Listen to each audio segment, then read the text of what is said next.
अस्सलाम वालेकुम दोस्तों, लाइका TS02 के एक नए वीडियो में खुश आमदीद।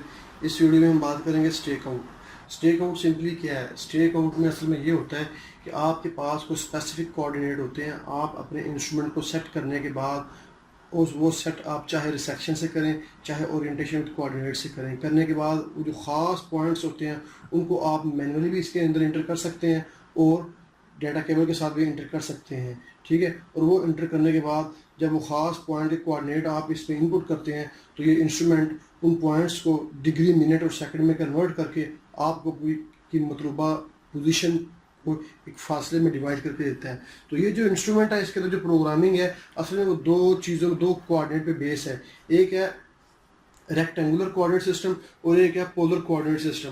पोलर कोऑर्डिनेट सिस्टम क्या है? पोलर कोऑर्डिनेट सिस्टम असल में आपके जो रेक्टेंगुलर कोऑर्डिनेट होते हैं उनको पोलर यानी रेक्टेंगुलर कोऑर्डिनेट सिस्टम रिप्रेजेंट करता है यूटीएम फॉर्मेट को, जिसमें ख़ास फॉर्मेट होते हैं, फिगर्स होते हैं। जैसे ईस्टिंग में कुछ हिस्से होंगे, 100 ईस्टिंग, 100 नॉर्थिंग और कुछ एलिवेशन।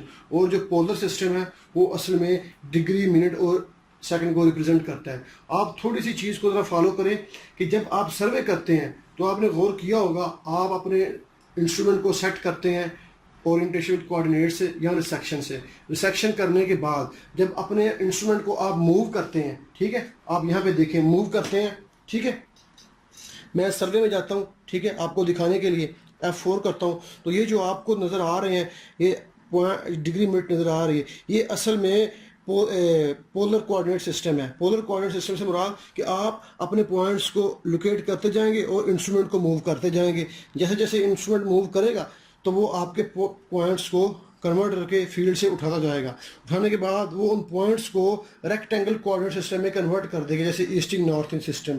और स्टेक आउट में क्या होता है? स्टेक आउट में ये होता है कि आप जाते हैं उसमें स्टेक आउट में, ठीक है, F4 से स्टार्ट करते हैं और स्टार्ट करने के बाद स्टेक आउट के अंदर आप पॉइंट देते हैं रेक्टेंगुलर पॉइंट देते हैं, यानी जो कोऑर्डिनेट होते हैं। और टोटल स्टेशन क्या करता है कि टोटल स्टेशन उनको कन्वर्ट करके पोलर कोऑर्डिनेट सिस्टम में यानी डिग्री, मिनट, सेकंड में आपको वो रिप्लाई करता है। मिसाल के तौर पे आप देखें ये फाइंड है, तो यहाँ पे मैं करता हूँ CH आपको दिखाने के लिए, ठीक है, ये देखें CH, ठीक है।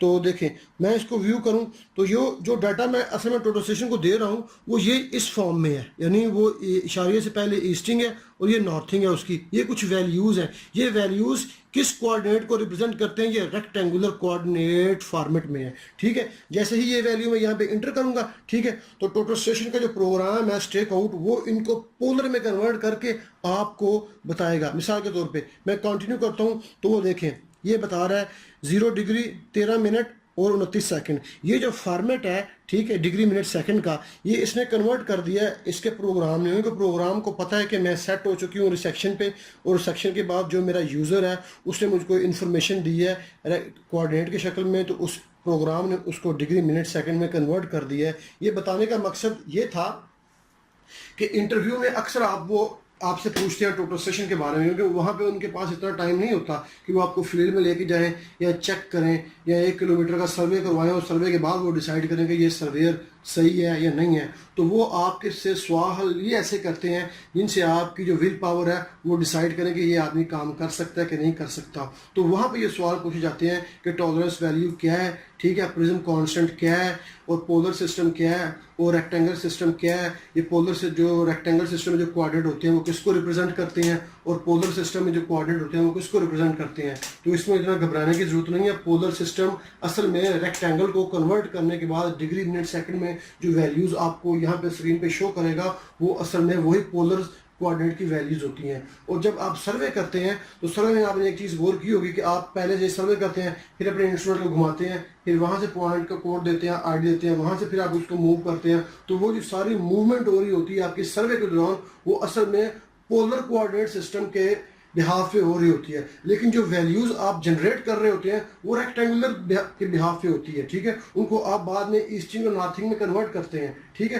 तो वो ये आप कन्वर्ट नहीं करते, ये प्रोग्राम ही कन्वर्ट करता है। आपको बताने का मकसद सिर्फ ये है कि आपके इल्म में हो। लेकिन जब आप स्टेक आउट करते हैं तो इसमें बिल्कुल आपके अपोजिट काम होता है। आप इंस्ट्रूमेंट को ये वैल्यू दे रहे होते हैं रेक्टेंगुलर की जो है कोऑर्डिनेट पे डिपेंड होता है, ठीक है। जैसे मैंने आपको ये दिखाया, मैं इसको यहाँ चेंज करूँगा, ठीक है, और मैं इसको यहाँ पे इसको व्यू करूँगा तो ये देखें, ये वैल्यूज़ जो मैंने इसको दी हैं ये असल में वही है रेक्टेंगुलर कोऑर्डिनेट सिस्टम, ठीक है। तो इसको इसने कन्वर्ट करके स्टेक आउट में इसको ये डिग्री मिनट और सेकंड में कर दिया है, और ये चीज़ है पोलर और ये चीज़ है रेक्टेंगुलर। अगर आपसे कोई पूछता है इंटरव्यू में कि रेक्टेंगुलर और पोलर में क्या फ़र्क है, तो आपको पता होना चाहिए कि रेक्टेंगुलर सिस्टम जो है वो असल में कुछ वैल्यूज़ को रिप्रेजेंट करता है, जो वैल्यूज़ हम इसमें इनपुट करते हैं, और पोलर सिस्टम क्या है कि पोलर कोऑर्डिनेट सिस्टम वही है, वो उन वैल्यूज़ को कन्वर्ट करके डिग्री मिनट सेकंड में ही कन्वर्ट कर देता है। और वो पूछता है कि पोलर कोऑर्डिनेट सिस्टम है वो इंस्ट्रूमेंट में कहाँ पे यूज़ होगा, तो आपको पता होना चाहिए कि ये जो पोलर सिस्टम है या पोलर कोऑर्डिनेट सिस्टम है ये स्टेक आउट में यूज़ होता है, ठीक है। और जो सर्वे है, ठीक है, सर्वे में आप अपने इंस्ट्रूमेंट को सेट करते हैं और पोलर कोऑर्डिनेट सिस्टम से आप वैल्यूज़ को जनरेट करते हैं, और जो आपको बाद में रिजल्ट रेक्टेंगुलर में मिलता है। और जब आप स्टेक आउट करते हैं तो आप रेक्टेंगुलर कोऑर्डिनेट सिस्टम में डाटा इनपुट करते हैं, तो टोटल सेशन आपको पोलर कोऑर्डिनेट सिस्टम में वैल्यूज़ जनरेट करके देता है, जो कि ये चीज़ आपको नज़र आ रही है